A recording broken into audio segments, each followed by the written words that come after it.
Okay, let's dive into this. Welcome to today's Explainer, where we're going to unpack a genuine, large-scale cosmic mystery. We're essentially putting on our astronomical detective hats today. We'll be sifting through the data, looking at some pretty fascinating clues, and piecing together a spectacularly violent event that happened out in the deep night sky. We're talking about a literal galactic hit and run.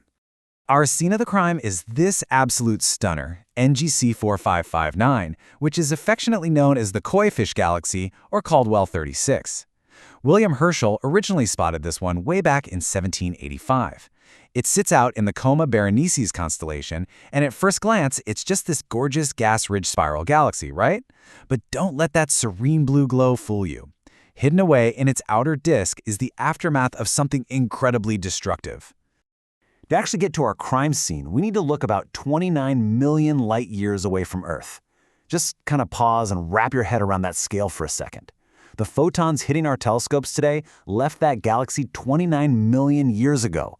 So we're looking deep into the past, zeroing in on this tiny, seemingly quiet pocket of space to figure out exactly what happened. And that brings us to the core question of our investigation. When astronomers zoomed in on a relatively isolated, quiet region on the edge of Caldwell 36's disk, they didn't just find a few random stars. They found a massive, explosive wave of star formation. But why? What actually triggered this sudden, violent burst of stellar life in a neighborhood that really should have been fast asleep? That brings us to Section 1, a blinding X-ray mystery. So, the very first major clue didn't even show up in visible light. It was something much more energetic. Astronomers detected an ultraluminous X-ray source, or ULX, which they dubbed NGC 4559 X7. A ULX is basically a blindingly bright beacon of X-ray radiation. To track this cosmic lighthouse down, researchers had to pull nearly 2 decades of data from a fleet of heavy-hitting space observatories, like Chandra, XMM Newton, and Swift. And they confirmed we had a massive X-ray source, the kind usually associated with very young, highly volatile star populations. When we point optical telescopes, like Hubble, at that exact same spot, this is what we get. This true color image reveals a truly chaotic, beautiful star-forming complex. Those bright blue and green hues, they're highlighting incredibly hot, young, massive stars. But knowing there's an X-ray beacon hiding in there somewhere isn't enough for us. We need to find the specific star, the exact culprit, hiding in this glowing crowd. And honestly, that's incredibly difficult. See, the X-ray data shows us this blindingly bright beacon, just a massive spike of energy. But X-ray telescopes don't have the pinpoint visual resolution that optical telescopes do. So astronomers actually have to carefully layer the X-ray map right over the optical map. They have to line the stars up perfectly to shrink what they call the error circle, which is the tiny zone where the X-ray source must physically live. Moving on to Section 2, the cosmic crime scene. And this brilliantly illustrates that exact process. We have our victim, the gas-rich outer disk of the Koi Fish Galaxy. On the left, you can see the broader optical star field. But on the right, inside that tiny dashed box, we've zoomed in on the precise error circle of the X-ray source. By aligning all that data, our astronomical detectives narrowed the location down to one specific point in this wild stellar neighborhood. Okay, let's catalog the evidence found inside that circle. First, hydrogen alpha imaging shows a ring-like appearance, which strongly suggests an expanding wave. Second, this entire star-forming complex is young, under 30 million years old.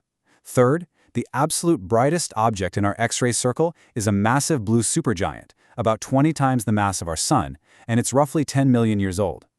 What this tells us is that this blue supergiant is actually the donor star. It's actively bleeding its mass into an invisible, compact object right next to it through a process called Roche-Lobe overflow. Basically, it's being eaten alive via gravitational siphoning. But why did this massive star even form in the first place, just to be devoured? Well, take a look at this zoomed-in view. Cast your eyes just 7 arcseconds to the northwest of our X-ray source. You see that blurry yellow object? That is definitely not a background star. That's a dwarf irregular galaxy. And the fact that it's sitting right there is highly, highly suspicious. This takes us to Section 3, a galactic hit and run. Because you see, this wasn't just some peaceful, gradual clumping of gas into stars. All the evidence points to a violent, physical collision. In the source material, researchers literally describe this region as, quote, a small-scale version of the Cartwheel Galaxy. Now, the Cartwheel Galaxy is famous for this massive ring of star formation that happened when a smaller galaxy slammed right through the center of a larger one. It's exactly like dropping a boulder into a pond. The impact creates an expanding wave. So the crucial point is this exact sequence of events. Less than 30 million years ago, that yellow dwarf galaxy approached Caldwell 36. It essentially acted like a gravitational bullet, plunging right through the gas-rich outer disk. The hydrodynamic shockwave from that impact violently compressed the local gas, which triggered a ring of massive star formation. And because these new stars are so huge, they burn through their fuel incredibly fast. They die young, and they leave behind super dense remnants. So our culprit, that little yellow dwarf galaxy, is currently sitting just 340 parsecs, or about 1,100 light-years, away from our X-ray source. It's an older galaxy, heavily dominated by dark matter. And that's key, because it means it packed enough of a gravitational punch to completely disrupt the disk of Caldwell 36 without being torn apart itself. It just shot right through, left a massive trail of stellar destruction and birth, and kept right on going. Which brings us to our final section, birth of a black hole. So, what exactly was the ultimate result of this cosmic crime? What is currently eating our 20 solar mass blue supergiant? Based on the spectral data from our X-ray observatories, we really have two main suspects here. It could be a light black hole, or maybe a neutron star, weighing in at roughly 1.4 to 4 times the mass of our Sun. Or, because this specific environment has low metallicity, meaning there are fewer heavy elements around to blow away stellar mass via solar winds, it could actually be a much heavier black hole, over 50 times the mass of our Sun. Either way, it's a dark remnant that is actively devouring its companion via Roche-Loeb overflow. Let's move to this color magnitude diagram to see how this all builds into our final case. It maps out the ages of the stars in the region. The optical data proves these stars are young, around 10 to 20 million years old. And that perfectly matches our timeline. The dwarf galaxy hit and run happened about 30 million years ago, creating the shockwave.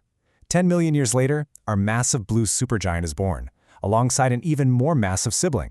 That sibling dies, goes supernova, collapses into a black hole, and is now relentlessly pulling gas off the surviving blue supergiant, creating that blinding X-ray beacon we see today. So the mystery of Caldwell 36 X7 is completely solved by understanding its violent past, but it leaves us with a pretty incredible thought to ponder. If a tiny, almost invisible dwarf galaxy plunging through the edge of a spiral galaxy can create such a spectacular chain reaction, birthing new stars and leaving behind these ravenous, invisible black holes, how many other dark remnants are floating out there right now, silently hiding in the aftermath of forgotten galactic collisions?